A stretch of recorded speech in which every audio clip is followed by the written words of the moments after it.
Alright guys, what's going on? Today I got my own personal snowblower in the shop.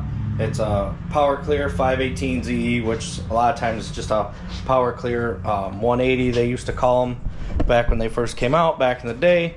So we got to do paddles and scraper on this. I'm going to show you the easiest way, the way I like to do it. And I'm going to explain to you a few things along the way. It's just going to be a real fast video. So let's get her cranked up. Got her on the lift table.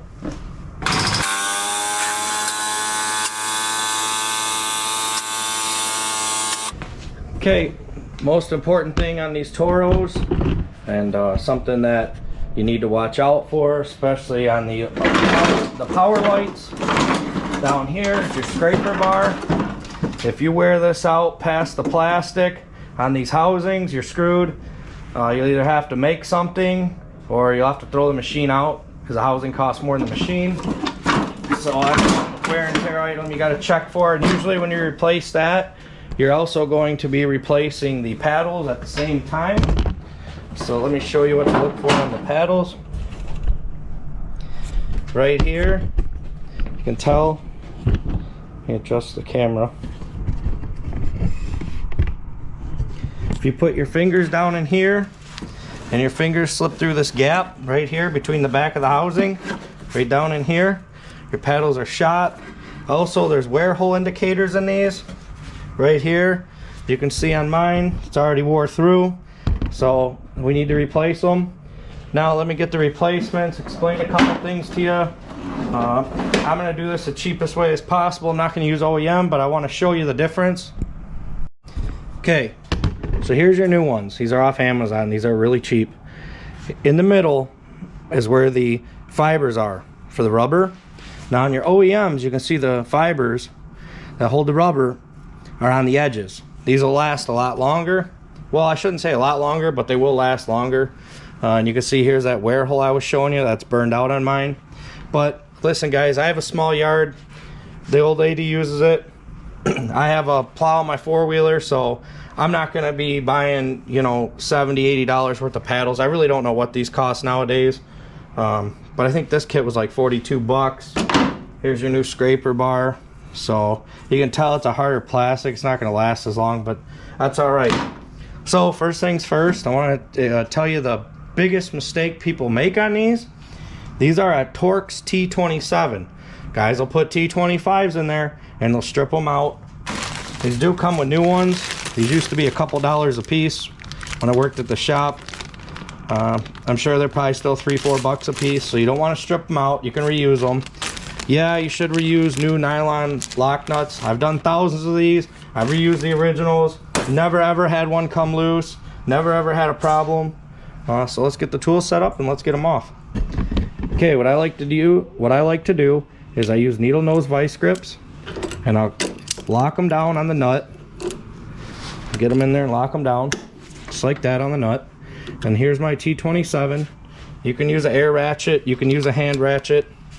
Can use whatever you want. I have a cordless ratchet. I used the air ratchet for years, and then I'll just go back them out, and here comes your nut. Unsnap these, boom, get them all taken off, and I'll put them back on the same way. I'll show you guys how I get them back on. Do one at a time. Do one paddle at a time if you're not experienced, so you know which way everything lays out on these. It'll be a lot easier for you. So let me finish getting them off, or getting one off. Okay, getting ready to put the new paddle on. These don't have a direction because these are aftermarket. They got the fiber in the middle, the cording, fiber cording. What I have seen some guys do, if you're going to be using hand tools to do this, you can take like a little oil or WD-40 or a little bit of grease, and you can also bend these paddles.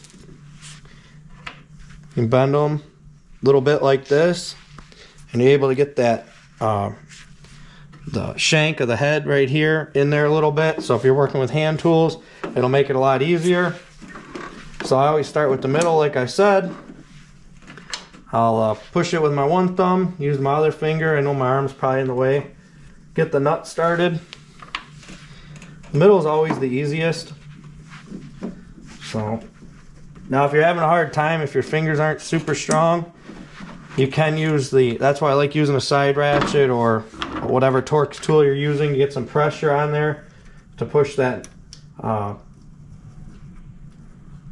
bolt through there, or the whatever you want to call it. Forget the proper name. Okay, make sure we got this going in the right direction. I'll just once again take my needle nose vice grips, hold the nut, and I'll just run them in. Don't want to go too far. You just want them to sit about flush with the rubber. Right there is good. That one's a little deep. I could back it out. Now with the side ones, this is why I really like using a ratchet. I'll get them started, and this is where the needle nose vice grips are a must-have. Hold the nut like that, so you guys can see, and then I'll push through the paddle if I keep the machine from rolling off the table. Let me get a block of wood for the tires. Okay, I put it in there like this. Get my T27 in there. Turn the paddle up a little bit. You can see I can put pressure on it with the tool. Needle nose vice grips. There you go. Same thing with the bottom one. I do have a lot of friends in the shop that did just use hand tools to do this. I've always been either use a pneumatic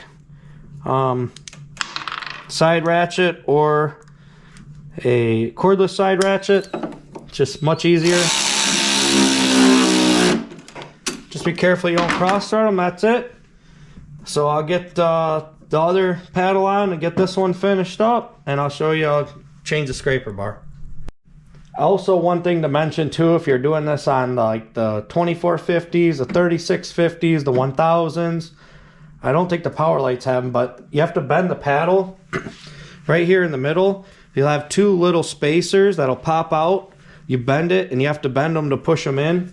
That only applies to those models. They're not on these Power Clears. They're not on the Power Clear 180, I should say, or 518.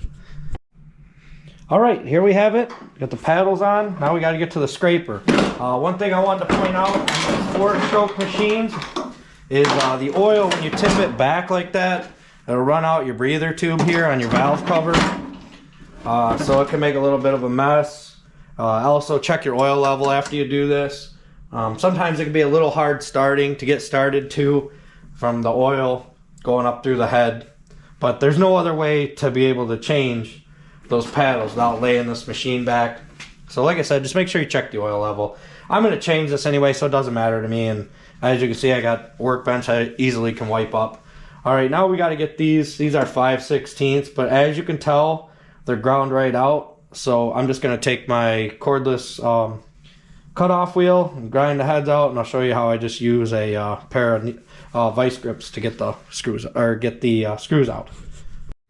Sometimes you can get lucky and cut slots into them and get a flathead in there, so we'll try that first.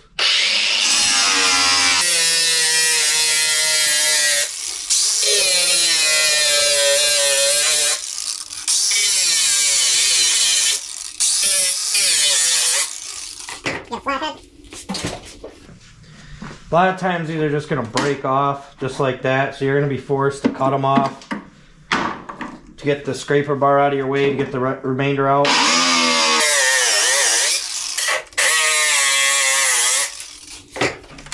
There you go. Obviously don't cut too deep. You don't want to cut into the housing or anything like that. Now you're going to have to kind of pry it back a little bit. There you go. That'll expose what's left of your screws. You can replace these clips if they need replacing. They do sell them. Not a big deal.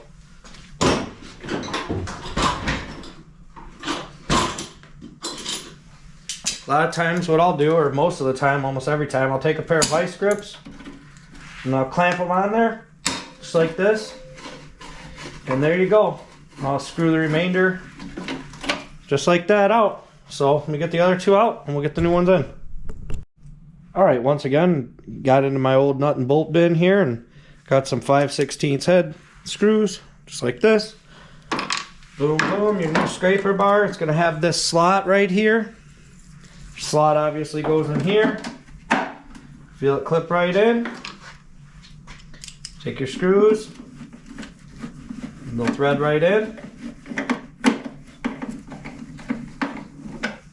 Get them nice and hand tight there. You might have to move your clips a little bit to get them to line up. Not a big deal.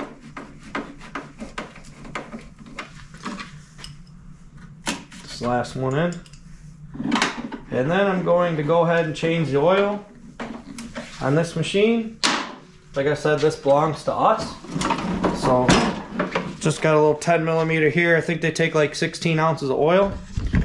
So with that being said, guys, I want to say thanks for watching. I'm going to keep the content coming as much as I can. We're going to get the Sidewinder home, start working on the sled.